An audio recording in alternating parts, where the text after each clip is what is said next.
Electrical easy में आपका फिर से स्वागत है। आज मैं बात करने वाला हूँ इन्वर्टर कनेक्शन और उसके टेस्टिंग करने के तरीके के बारे में। तो सबसे पहले इस डायग्राम में हम लोग देखेंगे, जैसे कि मैंने कनेक्शन कर लिया यहाँ पे। ये इन्वर्टर का बोर्ड है, ठीक है। ये हमारा एमसीबी बॉक्स है, डीबी जिसको कहते हैं, डिस्ट्रीब्यूशन बॉक्स। और ये 18 बारह का बोर्ड है, लकड़ी वाला। और ये एक रूम, मानिए कि रूम में कनेक्शन है, स्विच बोर्ड है मेन, वो ये है, ठीक है। एक हॉल का है स्विच बोर्ड, एक बाथरूम का है और एक किचन रूम का है। रूम की संख्या हो सकती है, अधिक हो सकती है, तो उस हिसाब से देखेंगे। देखिए, कहने का अर्थ ये है कि प्रत्येक सेक्शन में अपना स्विच बोर्ड होता है पॉइंट के लिए, और वहाँ पे इन्वर्टर का कनेक्शन किसको दिया जाता है, वो प्लानिंग पहले की जाती है और उस प्लानिंग के आधार पे ही कनेक्शन को किया जाता है। जैसे कि इस डायग्राम में देख सकते हैं कि मेरी प्लानिंग इस प्रकार से थी कि मुझको अगर रूम है तो रूम में हम एक होल्डर वाला बल्ब को इन्वर्टर से सप्लाई देंगे और फैन को इन्वर्टर वाला सप्लाई देंगे लाइन कटने के बाद, ठीक। जाना चाहिए उस पर सप्लाई इन्वर्टर का। उसी तरह हॉल में जो है, हम एक फैन लगा है तो फैन को हम देंगे इन्वर्टर सप्लाई और एक होल्डर को देंगे, मतलब बल्ब को। उसी तरह बाथरूम में जो होता है, फैन नहीं होता है, वहाँ केवल हम लोग एक होल्डर वाले बल्ब को सप्लाई देंगे। और किचन रूम में हमको क्या करना है, केवल एक होल्डर को सप्लाई देना है इन्वर्टर का, ठीक है। तो इसलिए मैंने ज़्यादा विस्तारित ना करके छोटे रूप में, जो हमारा मेन काम मकसद है समझना, उस अर्थ पे मैंने बोर्ड का साइज छोटा करके और उसमें जितने स्विच में इन्वर्टर का सप्लाई देना है उतनी ही संख्या स्विच की मैंने यहाँ दर्शाई हुई है। उस आधार पर हम लोग कनेक्शन करें। जैसे कि अब देखते हैं, हम लोग का जो स्विच बोर्ड में जो पाइप आया रहता है, उस पाइप से मेन सर्किट के साथ साथ उसमें इन्वर्टर का भी तार इस प्रकार से आया होता है, ठीक है। दो, अब इसमें समझेंगे, हम लोग को केवल इन्वर्टर से जो चलाना होता है पॉइंट, उसमें हमको चाहिए होता है न्यूट्रल और इन्वर्टर का सप्लाई। तो ये न्यूट्रल और इन्वर्टर का सप्लाई जो इस बोर्ड में आया रूम वाले में, और उसमें हम लोगों ने क्या किया, जो स्विच से हमको बॉल जल रहा है और फैन कंट्रोल हो रहा है, उस स्विच को हम लोग इन्वर्टर का यहाँ पे सप्लाई, इन वाला जो तार आया है उसका सप्लाई देते हैं, और आउटपुट में जो अपना तार उसका कनेक्शन किया हुआ होता है, ठीक है, वो अपना कनेक्टेड करते हैं। जैसे कि जिस होल्डर को हमको इन्वर्टर से चलाना है, उसका तार को आइडेंटिफाई करके हम लोग क्या करेंगे, इन्वर्टर वाला के स्विच के ऊपर वाले पॉइंट पे, मतलब खाली वाले पॉइंट पे हम लोग कनेक्ट कर देंगे। उसी प्रकार से फैन वाला का जो है, हम लोग क्या करेंगे, फैन वाला का हम लोग यहाँ पे कनेक्ट कर देंगे, ठीक है। तो चूँकि मैंने पीला इसलिए दर्शाया क्योंकि इन्वर्टर का सप्लाई उसको जा रहा है इस अर्थ में, नहीं तो कलर कोडिंग के हिसाब से मैं हमेशा क्या करता हूँ कि फैन को मैं 1 mm के रेट से कनेक्ट करता हूँ और वो चल जाता है मेरा स्विच बोर्ड पास, ठीक, इस तरह से, ठीक। तो लाल वाला तार जो फैन का होगा, ठीक है, वो मैं कनेक्ट कर दूंगा यहाँ पर इन्वर्टर वाला के स्विच के एक पॉइंट पे, ठीक है। हाँ, ये चीज़ ध्यान जरूर देना है, अगर फैन जो है डायरेक्ट स्विच से है तब तो हम ऐसा कनेक्ट कर सकते हैं, नहीं तो हम इसका जो लाल तार है, मतलब जो इन्वर्टर का ऊपर का पॉइंट है, वो डीमर पे जाकर कनेक्शन होगा। वो किस प्रकार से होगा मैं उसको लास्ट में बता दूंगा, तो उसमें कनेक्ट करेंगे। तो कहने का अर्थ यहाँ पे ये है इस प्रकार से कि हमको फैन का सप्लाई को फैन को इन्वर्टर का सप्लाई देना है और जो बल्ब के लिए हम यूज करते हैं वो हम यूज करते हैं ब्लू वायर 1 mm के लिए होल्डर के सप्लाई के लिए। तो यहाँ पे हम ब्लू वाला जो है तार इसमें दे देंगे, ठीक। तो इस प्रकार से हमारा कनेक्शन होता है। सेम टू सेम प्रोसेस जो इसमें मैंने फॉलो किया है, सेम प्रोसेस यहाँ जाएगा। तो इसमें जो होगा हमारा फैन का हम लोग कनेक्शन उसी प्रकार से करेंगे। ऐसे कनेक्ट कर दिए, 2 पॉइंट था तो हम लोग यहाँ पे 2 पॉइंट करेंगे। अब इसमें समझना इस प्रकार से है, इसमें मैं आपको बताता हूँ कि इसमें अगर डीमर है, सपोज़ कीजिए इसके साथ डीमर है, ठीक। तो डीमर रहे तो सपोज़ कीजिए यहाँ पे डीमर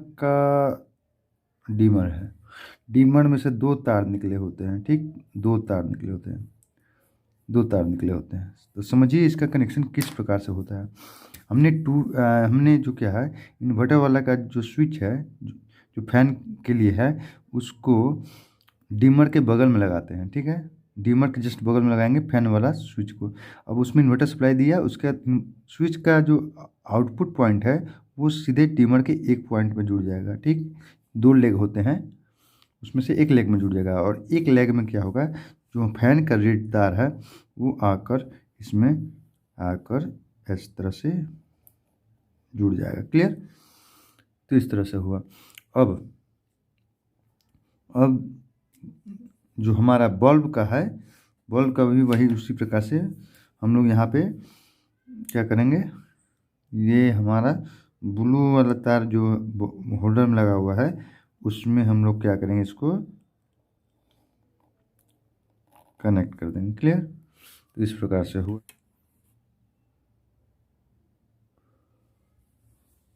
तो जैसे कि मैं बात कर रहा था कि हम लोगों ने यहाँ बल्ब का, ये हॉल के लिए हो गया, फैन और बल्ब को हम लोगों ने इन्वर्टर से सप्लाई दे दिया है, ठीक। अब बाथरूम का आता है, तो बाथरूम का जो हम लोग का बाहर साइड से स्विच बोर्ड दिया जाता है, वहाँ पे केवल अंदर का जो होल्डर लगा है बाथरूम के अंदर उसको सप्लाई देंगे इन्वर्टर का एक स्विच में, जिससे कंट्रोल होने वाला है होल्डर, और उसमें हम लोग अपना कनेक्शन कर देंगे, ठीक है। इसमें ब्लू तार यूज हुआ।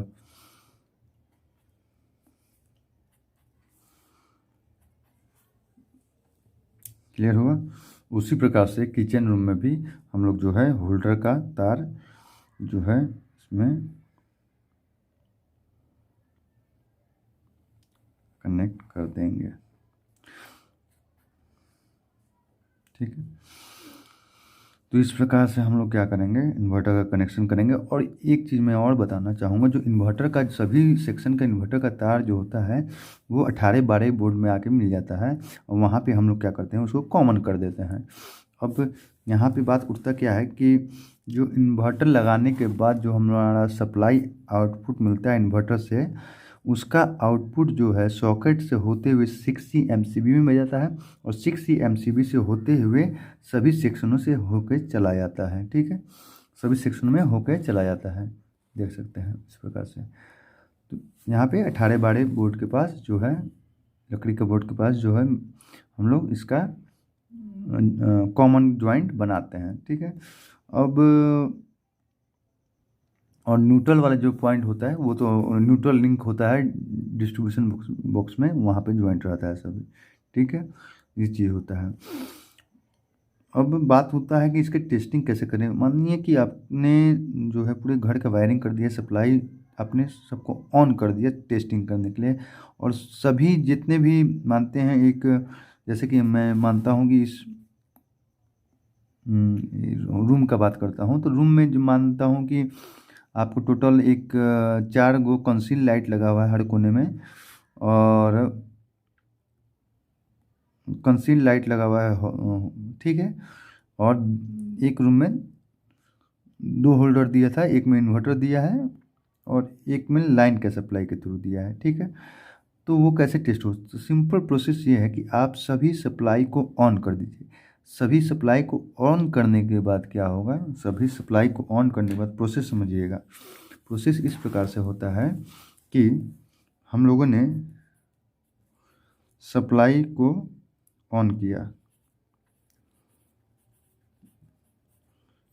चाहे वो इन्वर्टर साइड से हो, चाहे इस एमसीबी को भी ऑन करके रखेंगे, क्योंकि इसको भी जो इस बोर्ड में मेन सप्लाई आएगा उससे इन्वर्टर चार्ज होगा और इन्वर्टर को सप्लाई मिलेगा और इस इन्वर्टर का आउटपुट देते हुए सब सेक्शन में इन्वर्टर का सप्लाई चल जाएगा। ठीक है, और हर सेक्शन में जो है अपना मेन सप्लाई जो है डिस्ट्रीब्यूशन बॉक्स से होते हुए चला जाएगा। ठीक है, चला जाएगा। तो बात उठता है कि अब हम लोग सप्लाई तो ऑन कर लिए, सप्लाई हम लोग ऑन कर दिए, ऑल